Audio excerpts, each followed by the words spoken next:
Hello everyone, this is Andrew. Welcome to Keen on America.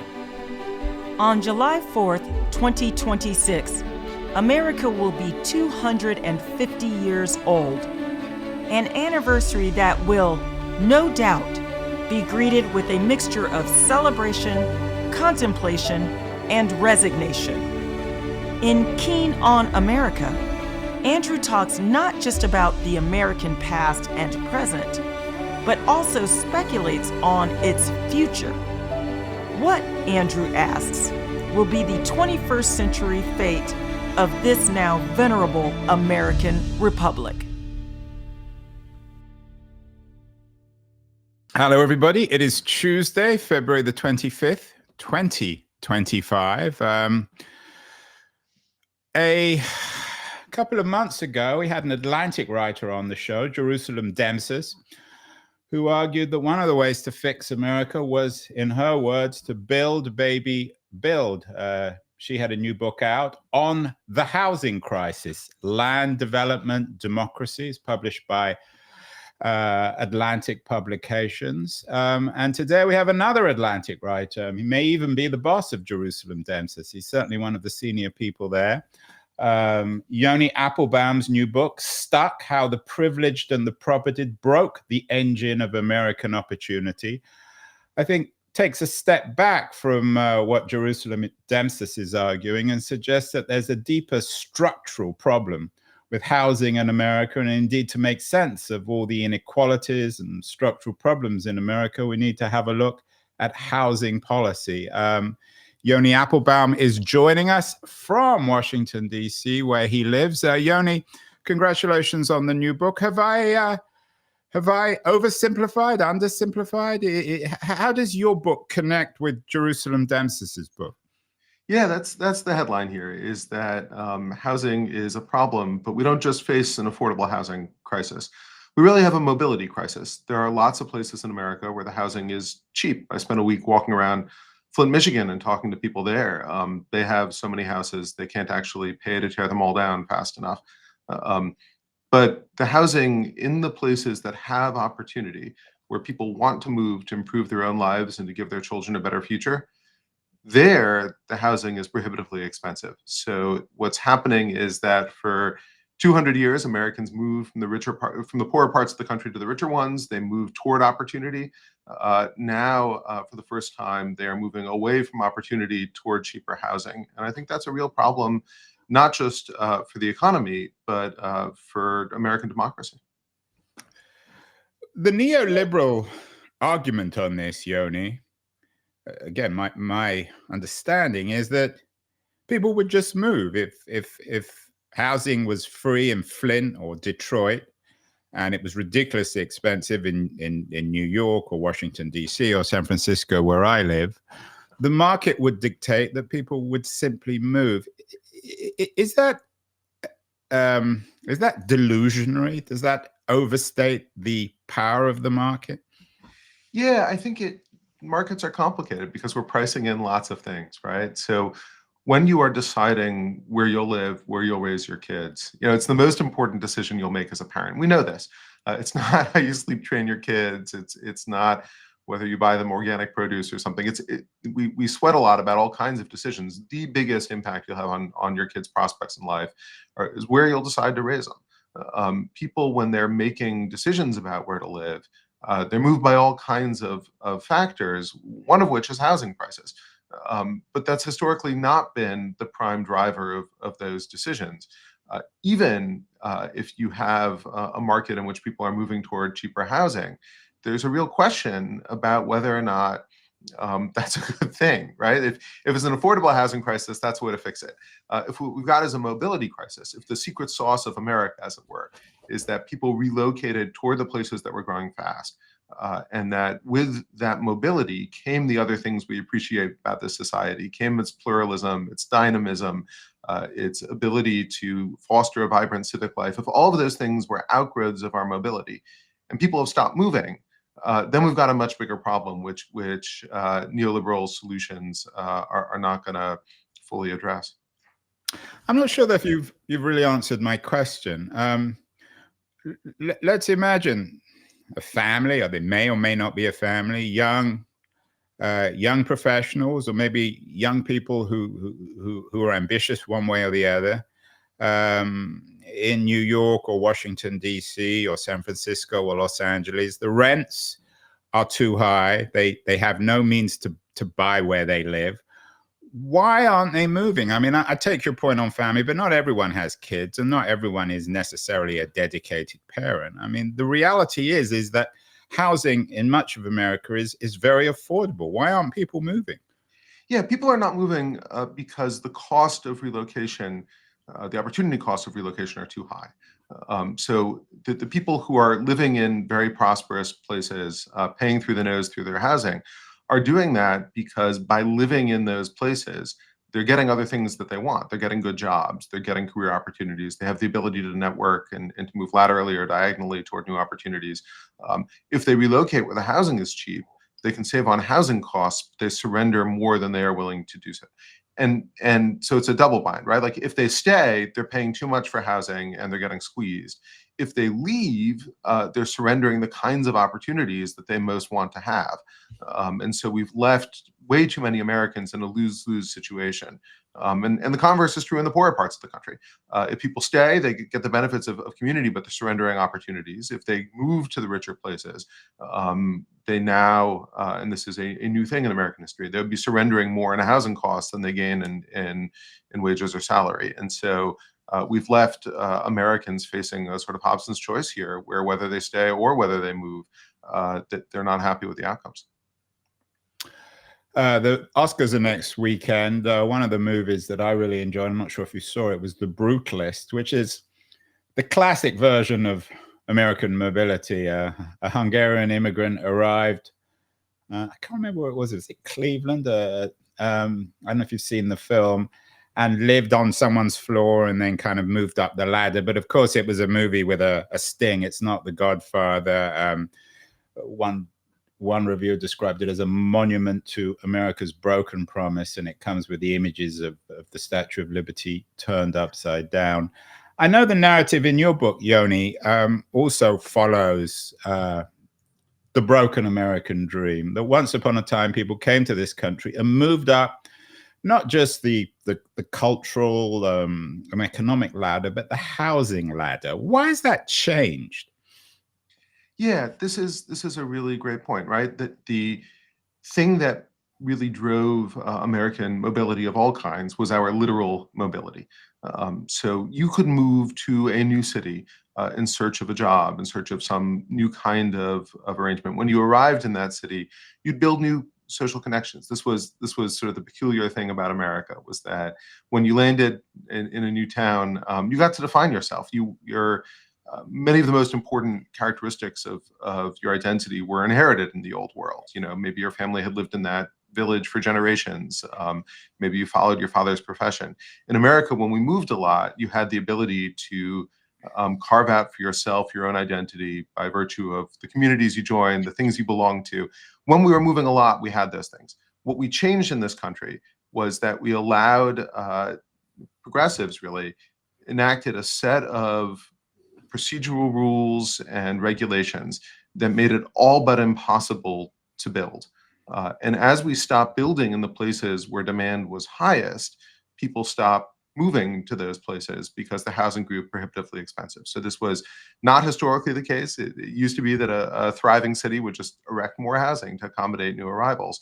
But we made a bunch of changes, and they had this dramatic effect that you don't get people moving toward opportunity anymore in this country as they once did. That the fall is really dramatic.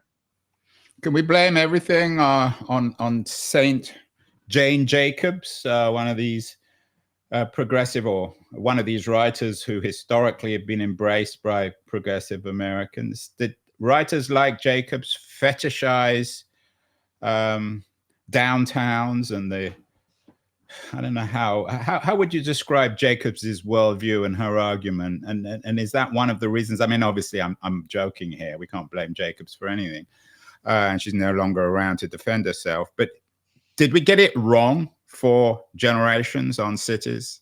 Well, she's not here to defend herself. By all means, let's blame her. No, the thing about Jane Jacobs is that she had all of the diagnoses correct.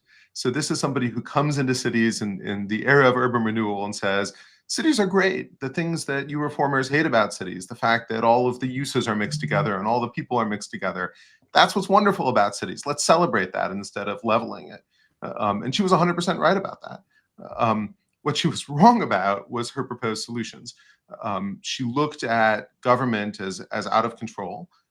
And wanted to devolve authority back down to the local level so that any group of neighbors could get together and challenge or block a government development or anything that government needed to issue a permit for, right? Which was all private development. And so she and other like-minded reformers of her era create a set of distributed vetoes that anyone with enough time and money and education could stand up and block anything they didn't want to have happen from happening. And so she was right about the dangers of sending government bulldozers through urban neighborhoods. But her cure has proven over time even more destructive to cities than the disease. And is the problem what now is called NIMBYism? Is Jacobs one of the pioneers of NIMBYism? I mean, as you say, she meant well, but is the problem that you devolve power too much when it comes to building in downtown? I used to live in Berkeley, which was a classic case of a place that never changed. So you've seen this in Berkeley. Berkeley is where America invents single family zoning. There's an architect living out in Berkeley named Charles Chaney, and he has a very particular grievance. He's living on Piedmont Ave in Elmwood, beautiful neighborhood. Yeah, right up the street from where I used to know that. I know that neighborhood extremely well, right where I used to live. Somebody had built an apartment building down the block from him, and he was really mad about that. He was like, this should be a neighborhood of beautiful Victorian homes.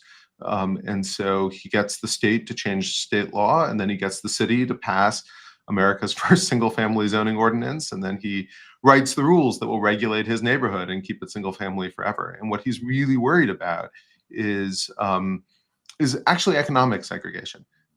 What he doesn't want is for working class and lower middle class people to take the ferry over from their jobs in San Francisco and do it, which is what he did, right? He worked in an office tower in San Francisco. He had nothing against big buildings, as long as they were somewhere else, not in his backyard. And so Berkeley invents this system of using zoning as a form of class-based segregation.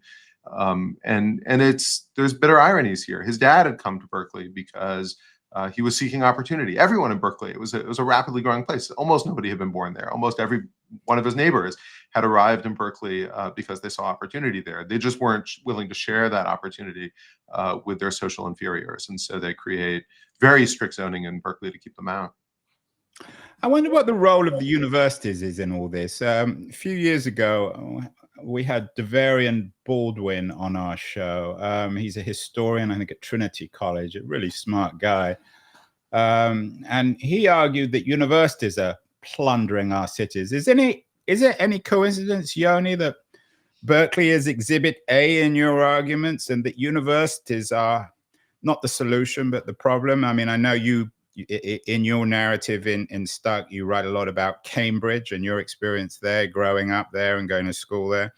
Are universities compounding the problem, especially the elite universities like Berkeley and Harvard?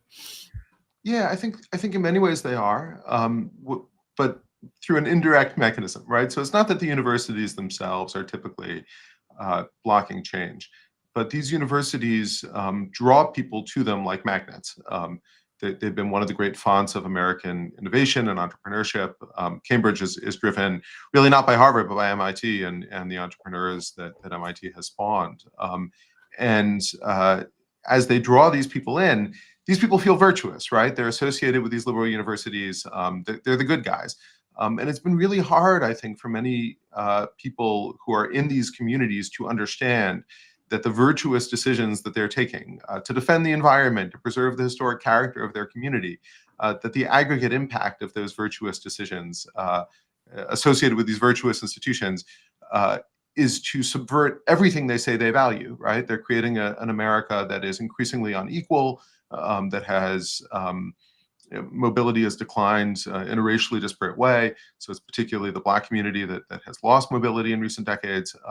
The things that these universities, the projects they say they're advancing, are actually the communities that they gather around them are retarding those projects. They're preventing them from moving forward. And I think that sense of virtue has blinded many people to the impact of their actual acts. You're giving these people the benefit of the doubt, their sense of virtue. I mean, Marxists, if there are any around these days, Yoni might argue that these people know exactly what they're doing and they're articulating their liberal virtue and at the same time participating in an increasingly inegalitarian America, which may in many ways be a reflection not just of the Democratic Party, but its failure to really win back power in the United States. Is there any truth in that? I think there's unfortunately a lot of truth in that. If you go to local zoning hearings, which is something I do in my spare time because I'm weird. A lot of fun, yeah. I'm sure that keeps you up if you. You know, the Spanish are bullfighting, and we have our own blood sports in this country, and local zoning hearings are certainly blood sport, and you often hear people. You know, the mask sort of drops at some point in the hearing, and people may come in with one set of concerns, but at some point they'll start saying things like, "I don't want those people living in my neighborhood," it gets pretty ugly. And I understand the impulse of anyone who does not want change. Right? It is uncomfortable to have to live on your block and to feel like you knew what you were buying into and to have the things shift on you. But there is something very unsettling about a country that grows averse to change. The thing that was always special about the United States was how remarkably dynamic it was.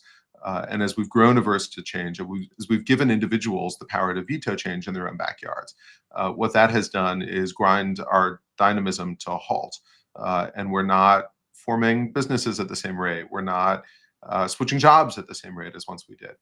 All of these things that were outgrowths of our physical geographic mobility, our propensity to move from one place to another, we're no longer actually achieving. So yes, I think that there is material self-interest that plays into this, but the impact is really dramatic. In the 19th century, this sort of blows my mind, 1 out of 3 Americans moved every year. And today, we just got new numbers from the census. It's down to 1 out of 13. Like the scale of that slide is really dramatic. And I think it's the biggest social change of the last half century and the least appreciated. Yeah, you talk about these people, of course, that language often masked race and racism. In The Atlantic today is an interesting piece by Adam Serwer. The great resegregation. We're going to see the Trump's administration's attacks on DEI are aimed at reversing the civil rights movement. We're going to see more and more of these kinds of arguments. Maybe they're true. Serwer was on the show a couple of years ago. How central, I mean, race always seems so central, Yoni, in so much of America, even if people don't acknowledge it. How central is or was race? I mean, you mentioned this mobility, but it didn't apply to Black Americans, did it? Particularly in the golden age that you're in some ways perhaps nostalgic for. Well, it didn't for a while. You know, I think you can think of enslavement as at a fundamental sense, the deprivation of mobility. And the way that the enslaved challenged that was by running away, by an exercise of mobility. If you want to map American inequality across time, look to see which populations were able to exercise their mobility and which were not, right? So it's always been woven into the story, and the great moments of Black advancement in this country are things like the Great Migration, right? Are the moments at which Black communities are able to move from one place to another, as other Americans were regularly doing, and chase opportunity. But when we talk about race and mobility, it's not just the Black story in America, although it is that story. Zoning starts on the West Coast in Modesto with an effort to push the Chinese out of town. America's first zoning ordinance was targeted specifically at the Chinese community.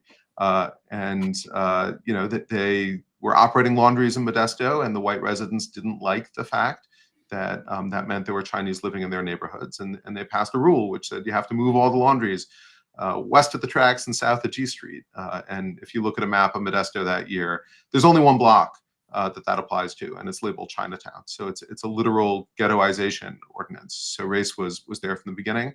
We need to rewatch Chinatown as well, Yoni. Yeah. I mean, this which of course was a movie in some ways about that too, although it's slightly different. But Anyway, go Yeah, on. this is a California story, in part, and then you get single family zoning in Berkeley. You get the first citywide zoning ordinance in New York, and there it grows out of an effort to push the Jews back into the Lower East Side.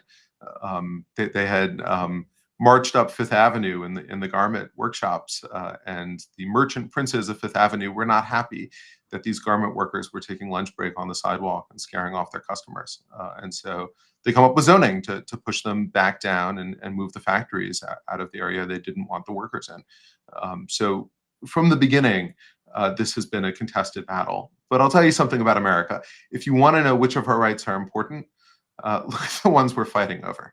It's not that the fact that mobility has been contested from the beginning means that mobility wasn't central. That is the evidence of how central mobility has always been. That groups in America that are disadvantaged, that are discriminated against, stridently assert their right to exercise their mobility in the face of fierce opposition. And those on the top who don't want others to be able to rise, who don't want to have to share what they have, usually reach their first lever is the denial of mobility. So that's how central it's been to the American story. You talk and write about the Lower East Side. I know you have some family history there. Also, you have something about Charleston in your book, of course, which was one of the centers of white slavery. On the Lower East Side now, there's a tenement museum, and we're supposed to look back at this and say, well, that's how people used to live. Now we're lucky, of course, we no longer live in tenements.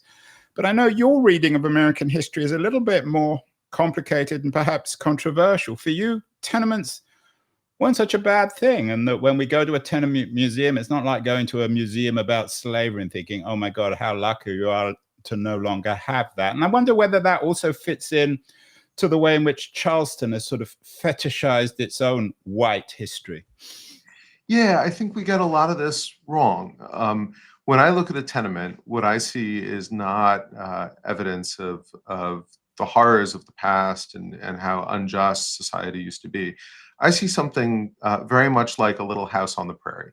The tenements of the Lower East Side, which reformers at the time write about in these amazing terms. They're convinced that, like, if you live in a tenement, you will end up morally degraded, that just physically residing there was corrupting in an irresistible sense.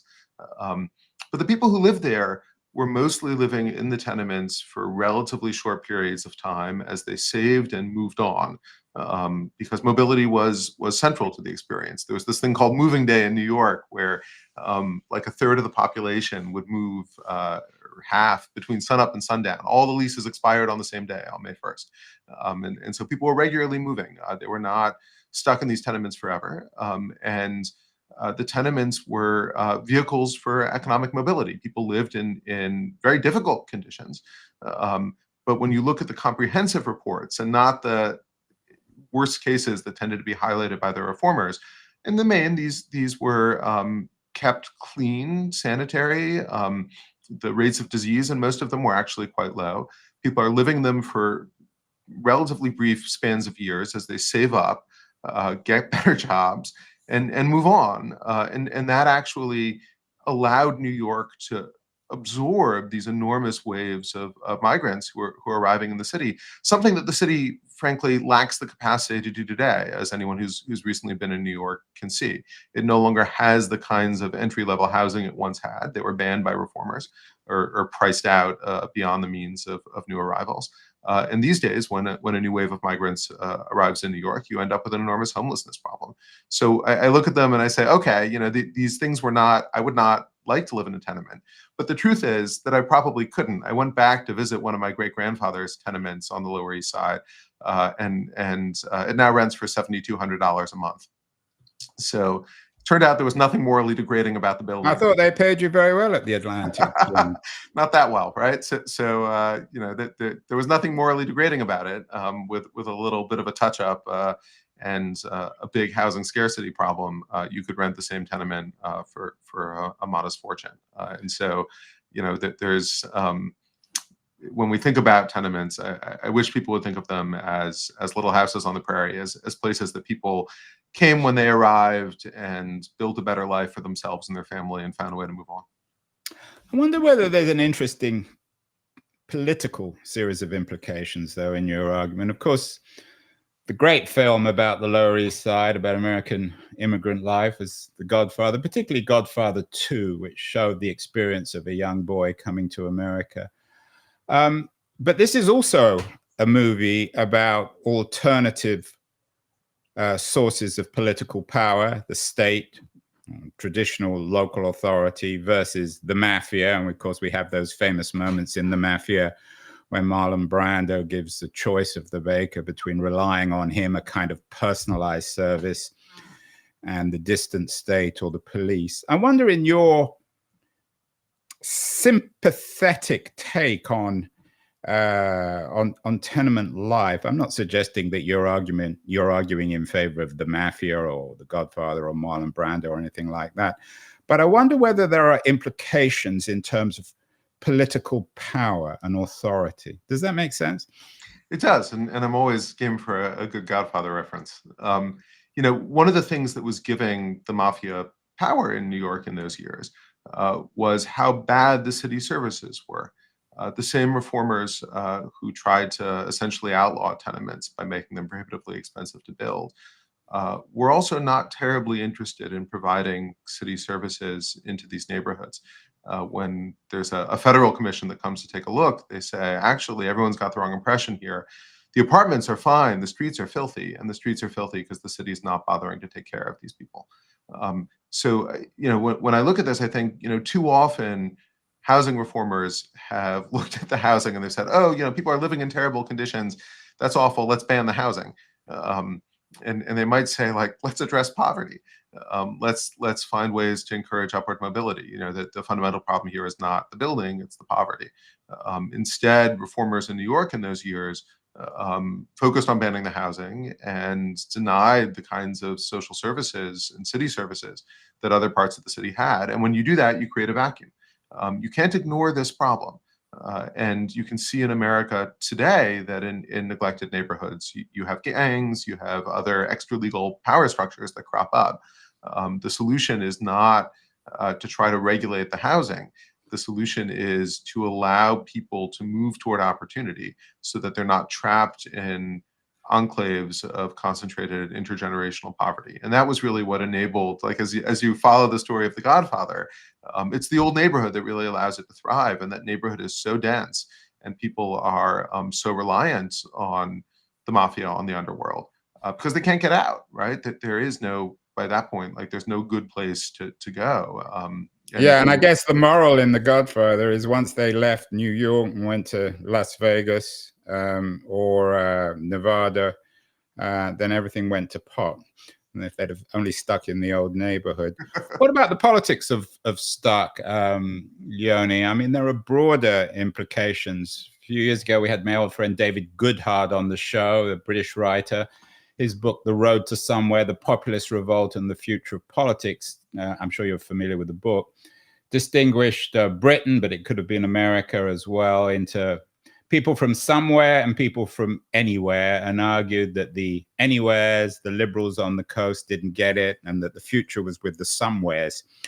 Goodhart is sympathetic to the somewheres. In your analysis of stuck, do you connect the growth of authoritarianism in America, sympathy with Trump, with the fact that people aren't moving anymore? Yeah, I think it's a huge driver of Trumpist populism. And I'm equally sympathetic to the people from somewhere, although in America, all of us are anywheres, right? Like, this is a nation that peopled relatively recently. As it did so, all those towns across America where people now feel very rooted, you can ask them for their family histories, and it only goes back so far. We were a mobile people for a long, long time. And so the really interesting change is that in an increasing number of communities in America, people no longer leave. They no longer leave their hometowns. They no longer go elsewhere. What are the stats on that? I mean, the stats are astonishing. I'm sure you know them, on what percentage of Americans live, whatever it is, 20, 30 miles from where they were born. Yeah, it's more than half, and this is an astonishing rise. And it's not all voluntary. The number of Americans who say they want to move in any given year and can't has risen by 45% over the same 50-year decline. And so more and more Americans say, I'd like to move. I'd like to have the opportunity to chart my own destiny, but I can't. Now, there's nothing wrong with staying in the town in which you were born. But that used to be an act of choice. It used to be that you could decide to stay in your community, and that was a choice, or you could decide to leave, and that was a choice. Now that housing has grown prohibitively expensive in the places where people might otherwise be moving, it ceased to be a choice for either group. Everybody feels a little bit stuck. And we know something, the psychology of this is really interesting, and I think explains a lot of the politics on either side of the Atlantic. If somebody wants to move and follows through, as a consequence of that move, they grow more optimistic, more entrepreneurial, more likely to join communal groups of various kinds and invest in civic life. They grow more likely to see others' success as reinforcing their own success, and vice versa. That if they're in a thriving community and everybody's thriving, they're better off for it. The people who want to move and can't grow more cynical, more alienated, more disconnected from their civic life, less likely to show up in church. Yeah, it's a tragic irony that we have more and more books on anxiety and loneliness. Everyone's returning to Durkheim's anomie in a world where you argue people are moving less and less. So you're suggesting that if you actually stay in your community, if you are, to borrow your words, stuck, you're less likely to sort of represent that communitarian argument to return to, I don't know, Tocqueville or something. That it actually create. I mean, it's ironic that it creates loneliness and atomization. Tocqueville has two great observations about America. He says, "Wow, that's civic life. I love it." And then he says, "Americans are restless in the midst of prosperity. They're always moving, even though they're already doing pretty well." I hate it, right? And he doesn't connect the two. But especially for a French aristocrat whose whole essence was on his land. Right. So he's like, why are you leaving your proper place? Like, everyone's got a fixed place. Just stay where you are, accept your lot in life. Stop trying for more than you deserve, to rise and improve your. So he doesn't get that at all. This American impulse to say, doesn't matter who I was born to, doesn't matter where I was born, I'm as good as anyone else, and I have the right to try to make the most of my life. That's a very American thing. And if you think about it, when you move someplace, right, you land there, and maybe you haven't been to church in a few years, but you show up at church on Sunday because you want to meet people. Or maybe your thing is you go to the bar and you actually talk to the person sitting next to you because you're lonely, right? And loneliness is actually a healthy emotion. It's a spur to action. When people move regularly in America, we had much more vibrant civic organizations because there were always new arrivals in town looking to join. When people stop moving, those civic organizations atrophy. Our churches find the pews emptying out. The things that had allowed Americans to feel a sense of agency in their own lives, to construct their own identity, to build a better future, those things are going away with the decline in mobility. And so I think, yeah, you're exactly right. We often talk about how alienated we are and how lonely we are, and romanticize, what if we all still lived in the village? What if we weren't so disconnected from each other? But we've got it backward. The thing that made America so civically vibrant was precisely the fact that we moved, we took control of our own lives, we expressed agency, and we connected with others. Yeah, the A word, agency, is the American word as well. And of course, to compound all this, Yoni, again, you don't need me to tell you this, given that you work for a digital publication, The Atlantic. I mean, it has a physical piece, but it's more and more of a digital property. The internet seems to have only compounded all the problems that you describe. So everybody stays and they have this supposed global network. They can go on Facebook and TikTok and Google and all the rest of it and imagine they're citizens of the world. But of course, they're not. And this only compounds, and Jonathan Haidt and armies of people have written about this, compound our anxiety and anomie from everyone around us. It's such a good point. We thought for a while, we fantasized, I think, as a people that technology would solve these problems, that remote work and social networks would replace the kinds of, because there's always a pain to moving. It would replace physical relocation. I've moved a lot in my life. I've never wanted to move. I've always been happy where I am. There has to be some impetus that drags me. But moving is a lot like exercise. I don't want to get off the couch and take a jog either. When we do it, we end up better off for it. And so the fact that we can sort of give ourselves the false comfort of social networks or Zoom meetings and feel as if we don't actually have to move in order to reap the benefits of it. I think the evidence keeps coming back to the contrary, that the people who get up and move from one place to another reset all the habits of their life. They start over, they get that advantage, and in their new location, they have the advantage of actually socializing in person with folks and building new kinds of friendships and social connections. And the ones who are sitting on their couch scrolling through a Facebook feed may have the illusion that they are maintaining relationships. But over time, they'll grow more alienated, more anxious, more disconnected. And so I think that's a big part of this too. Let's end, Yoni, on some solutions. You end the book on solutions. And let's go back to Cambridge, where you, I think, grew up, where I lived for a while. You mentioned MIT. I lived on Central Square in the early 90s, which was a profoundly diverse place, to use a polite word. It was a little crazy. It was relatively safe. It wasn't the safest place in the world, but it was made up of a diverse community, the old working class, graduate students, a few faculty, but it was still diverse. It was probably the old America. When I go back to Central Square these days, 30 years later, I've never seen such a dramatic transformation. I mean, literally, if I was to close my eyes and didn't know where I was, I would never imagine I was back in Central Square. When we look at solutions, what needs to happen to that corridor, for example, on Mass Ave between MIT and Harvard? What needs to change? What do local authorities or local residents need to work on? I started writing this book a few blocks from Central Square. Whereabouts? On Harvard Street. Lovely. Just a couple blocks up, and I could see that. I knew something about that neighborhood as a historian, which was it had been a launching pad for generations of people who came to Cambridge, which was, historically the industrial city across the river from Boston. Like, that's what it was. It had the candy factories. It had, all kinds of manufacturing in the city, and they'd arrived there and they had done better, and then their kids had done even better. It had played this role so consistently that some of the academics who live nearby coined a term just to describe it, a zone of emergence. And you could find zones of emergence in almost any city in America that played a similar role. It's where people arrived in town, got a job, did better for themselves, and lifted themselves up. By the time I lived in Central Square, I could look out my window and see this transformation taking place. It was becoming a neighborhood of professionals, that the rent was more than my family could afford, and the apartment was a little too small for us. I couldn't imagine a working class family these days moving into Central Square.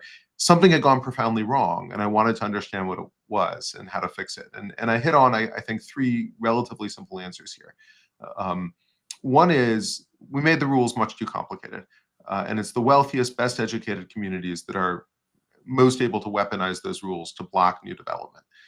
So you need just really simple rules that allow people to build as of right. Like, if you are following the rules, you just get to build without years of unpredictable reviews and challenges.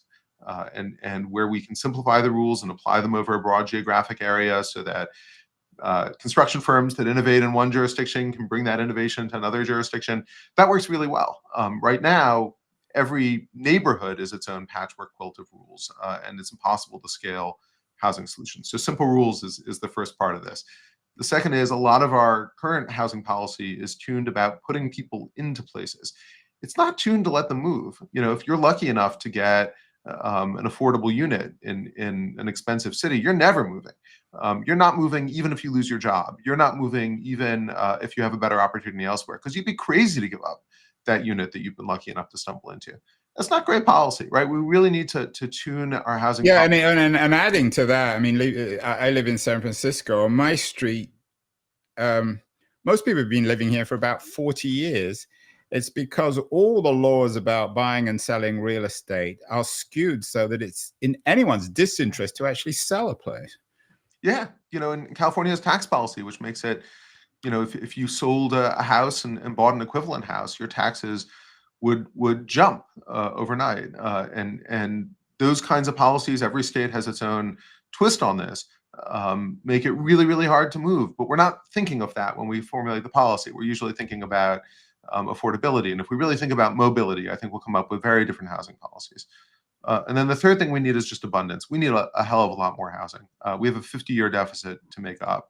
So Jerusalem is right. Build, baby, build. Build, baby, build. I mean, I think we can build our way out of this problem because fundamentally it's a problem of constricted supply. But when we do it, it's not just that we'll end up with cheaper housing. It's that we get back the things in American life that we once cherished: really vibrant communities, economic mobility, and a sense of agency and control, that each individual in America should have the chance to build the life that they deserve.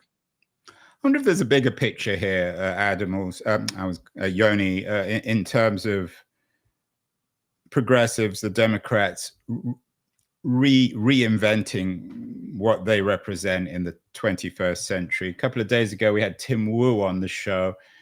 He has an interesting new piece, The Real Road to Serfdom, about the need to decentralize American capitalism. Democrats these days, even their critique of Trump, it's about billionaires and blah, blah, blah, and authoritarianism. You've heard it. I mean, you at Atlantic are one of the major proponents of this. But I wonder whether there's a need to go back to basics and say, okay, we need a decentralized progressive capitalism, not just about bashing billionaires or lunatics like Trump and Musk, but actually thinking of something creative and constructive and new. And that, it's not just obviously about housing policy, but I think the arguments you make in Stuck are an important piece of this. Yeah, if progressives want people's votes, they have to promise to improve their lives. And I think very often the progressive message has been about defending against harms.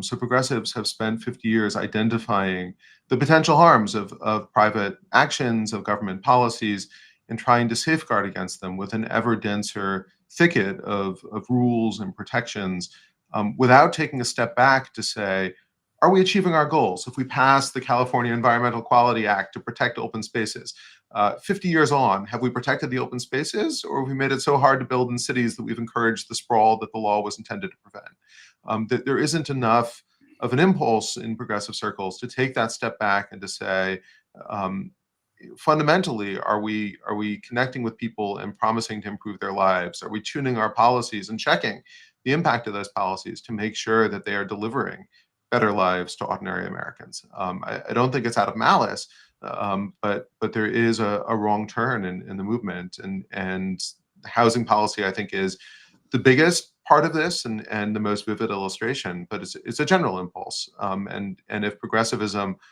wants to recapture the political allegiances of more of the country, it can start by saying, we can build a better future. We can put you back in control of your own life. We can tune policies so that we are unleashing American creativity and dynamism rather than constraining it.